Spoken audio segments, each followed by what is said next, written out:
Hi there. You are watching and listening to Sipping Off the Cuff on Tequila Aficionado Media on all of our channels. I'm Mike Morales here in San Antonio. That gentleman out there is Jim Johnston in Youngstown, Ohio. And Jim and I have had the distinction of tasting and dissecting Los Arango tequila. Now, if you've heard this before, it's got national distribution. Can you see that okay, Jim? Yes, I can. Okay. Honestly, we were really shocked by how good the Blanco is. And for those of you who know more about where this is coming from, that's great. But what we're going to do, as we have been doing lately, is we're going to taste the juice first. Then we're going to tell you all the ins and outs and the particulars. So bear with me. I'm going to grab my Stassel Jarrito for actually I'm using the one for Mezcal, which has got a wider mouth. And let's see now. Oh, that's interesting. But it's a plastic cap, ladies and gentlemen. Yeah. It's a screw top. Smells a little bit. I think I'm getting something off the stickum from the label here. Yeah, it doesn't smell natural. I hope that's all it is.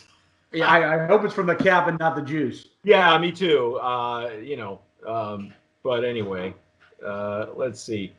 Okay, let me just pour some in here.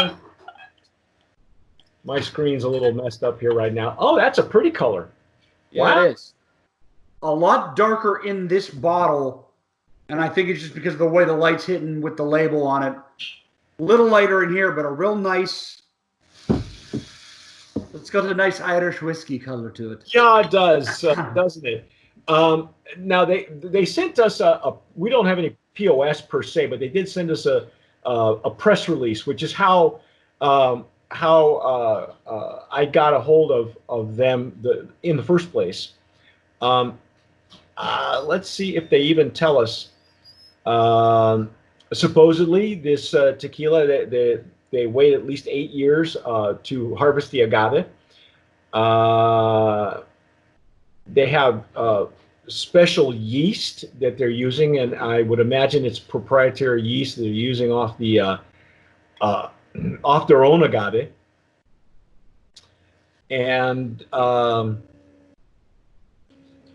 here's something interesting that I'm reading, Jim, from the press release. It's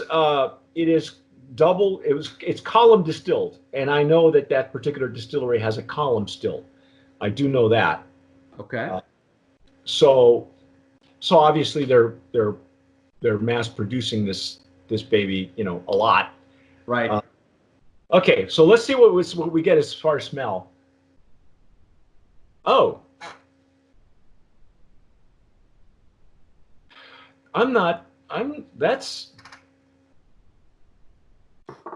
That's got char smell like the barrel, like a bourbon barrel. Is that what you're getting? That's almost like smoke. Yeah. That's almost like a mezcal severe smoke. But not fresh smoking that the smoke is rising from the wood. What the ember smells like at the end, it smells like char. Yeah, yeah. Wow, that's a significant char.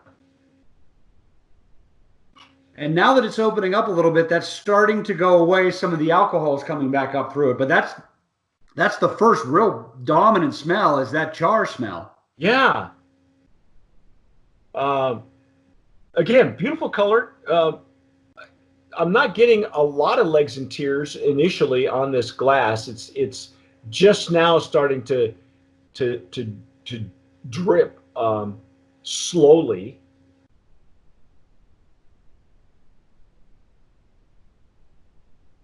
It is visually attractive, I will say that. It is.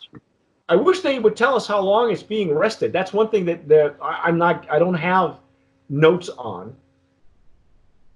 Now, I tell you what, and I am a big fan of peated scotches, where that smoke is in the nose and it's in the flavoring. Right. And it's peat smoke. This is more like char smoke, but as this is opening up, it's kind of developing where that char smell is evening out with the rest of the nose and giving it almost a peated whiskey nose to it. It's not as abrupt now that I'm smelling it. It's starting to get a little bit more vegetal from the agave. And well, you know, it's interesting that I'm getting, I want to say something reminiscent of like wet leather. Yes. Like you spill leather on your boots or on a belt or something or a wallet, you know, you get that, and it starts to diffuse, you know, off the leather. It picks up the leather smell. But I'm surprised at how much, like a tanned leather. Right. I'm surprised though at how much I get both of those things with that vegetal. This is rested for a while, I'm sure, but the agave kind of hits on the nose and it's starting to blend. And now I'm picking up a little bit of a hint of baking spice sweetness at the back. See, I'm still not, and we're using the wider mouth, which is, you know, typically when we do the mezcals, we'll use this jarrito. Sometimes it's if I run out of glassware, this is my go-to. So we're getting the full blown, you know, effect, right, as it's opening up. I'm going to dive in, you know, because this is really interesting to me. Yeah, let's taste it. See what we get.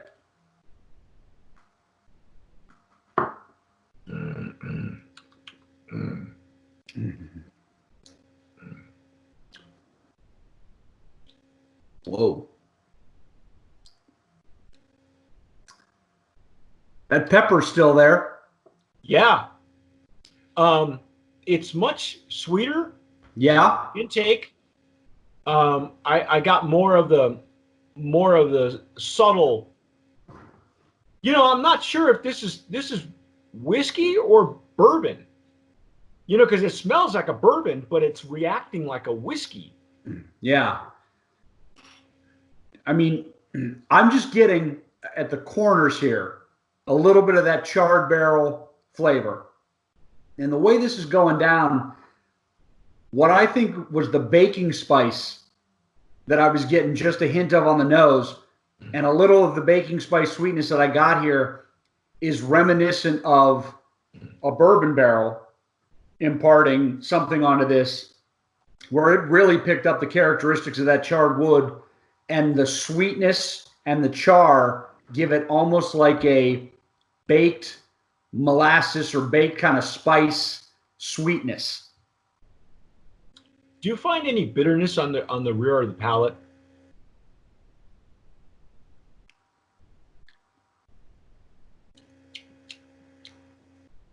You know what? I think that anise is hitting a little bit further back now. It was mid palate on the Blanco. Yeah. And it's not bitterness. It's more like just a quick licorice hit, like a little bit of anise, but with some tang on it. Okay. Wow. This has got a lot of complexity in the flavors here. This is really. There's a lot of there's a lot going on, and it's almost over the top. Almost. But I'm gonna do the same thing we did earlier with the Blanco. I'm gonna pour some in my hand like I'm using hand sanitizer. Okay? And we're gonna diffuse some in our hands. Wow. Got a lot of alcohol. Yeah. You know, we diffuse it in our hands a little bit. Inhale. Now my hands are stickier. A little bit, but I would say that that's probably picking up some of the glycerin out of the wood. Right. It's right. not chemical sticky or tacky like sugar. It's naturally occurring, probably. Yeah. If it's double distilled in a column still, it's probably not picking up glycerin from distillation so much as from the barrel. You know, this is drinking like a Scotch. Okay. This is drinking like a Scotch. And it's drinking like a peated or a smoked Scotch, but with there's actually a bourbon barrel Scotch out there that's very reminiscent of this char and baking spice flavor where you get that, the alcohol is there, the char is there, the sweetness is subtle, but it's still there, and then you get that little bit of a burn in the back that's almost like the anise plus the burn makes it slightly bitter, and it's really I like it. I like it. I'm really intrigued because, like you said, it's drinking like a Scotch. The smell. I was expecting more bourbon, and it went in like a whiskey. And you and I did the Dewar's. We broke down Dewar's Illegal Smooth, which is aged in the illegal mezcal barrels. And literally, Jim took me by the hand and led me through this Scotch tasting because I'm not a big Scotch guy. I'm a big fan of Scotch barrels, tequila rested in Scotch barrels, especially with T1 and Tirso Llorona, and others, because there are others who are using it. But yeah, this one doesn't. I'm not getting a lot of agave. It's really a lot of it's more Scotch and wood forward as opposed to getting any kind of now this is of course assuming that they're using the Blanco, that the Los Arango Blanco, if that's the base juice. Well, I assume they are because of the peppery flavor that we got on the front, that I got on the front, was just like the Blanco. It was really a lot like the Blanco. Wow, this is a really heavily charred nose. Yeah, it really is. This would be a great cigar reposado, really. I think. Oh, you know what? We're drinking the Anejo. We're drinking the Anejo, yeah. Okay, that's right. Sorry, excuse me. I think we went out of order. That was our thing. Which is okay. It's okay. That's all right. That's all right. Doesn't really matter. It'll be fine. So now this all makes sense to me. Geez, I got to read the label. Now this all makes sense to me. This is a full-bodied tequila. This would stand up to a good cigar too, wouldn't you say? I think it would. I think it would definitely hold up to a cigar. Okay. I think with like the scotches that I like to drink with a cigar, I think that it would probably complement the smoke a lot more than you would expect, because the char on this and the smoke flavor on this is actually going to prepare your mouth for more of the flavor profile that comes through on the cigar, at least in my opinion. No, you're probably right. Let's give some ins and outs, just so you folks know where this is coming from. This is coming from the. We'll give you the NOM on this one. It is NOM 1368. It is Los Arango, which is actually named after Pancho Villa. It is produced by Tequila Corralejo. And now this is from what I understand, this is the only distillery that is available that right now, or the most famous one in Guanajuato, which is one of the growing regions. And the flagship brand of this distillery is Corralejo, which has been known to have a diffuser. But both Jim and I determined that the Blanco is not a diffuser tequila. And I gotta say, Jim, as far as robust and full-bodied añejos, I'm right there with you. I like it because it's sweet on the intake. I was imagining on the nose it was going to be more bourbon forward.